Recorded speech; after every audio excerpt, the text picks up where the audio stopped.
Hello everyone.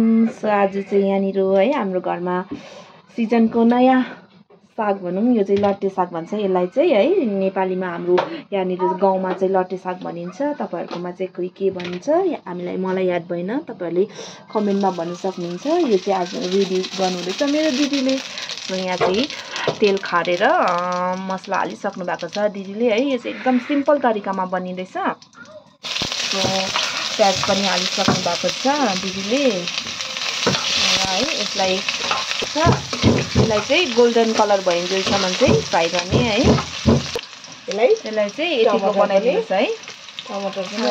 टमाटर लगाइदिनुहोस् र टमाटरलाई पनि फ्राई गरिदिनुहोस् है। र यो चाहिँ यतिको भएपछि चाहिँ तपाईँहरूले साग हालिदिनुहोस् है।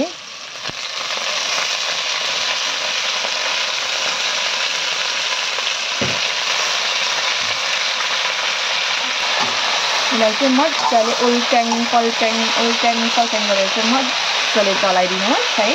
जसमा कि चाहिँ मसलादेखि लिएर नुनदेखि लिएर सबै कुरा चाहिँ यसको भित्रसम्म लागोस्। र यसमा चाहिँ माथिबाट तपाईँहरूले हालिदिनुहोस् अदुवा लसुनको पेस्ट है। अदुवा लसुनको पेस्ट चाहिँ यसमा यो सागमा चाहिँ अलिक जरुरी नै हुन्छ, किनभने कतिपय चाहिँ यो सागको है उयो चाहिँ स्मेल चाहिँ मन पराउँदैन नि त साथीहरूले है, साथीभाइले है। त्यही कारणले चाहिँ यसमा चाहिँ अदुवा लसुन चाहिँ एकदमै जरुरी छ है। यसमा मजाले चलाइदिनुहोस्। सो यहाँ चाहिँ रेडी भइसकेको छ लट्टेको साग है। चाहिँ लट्टेको सागै भनिन्छ। अन्त तपाईँहरूले यसलाई चाहिँ मजाले खानु सक्नुहुन्छ।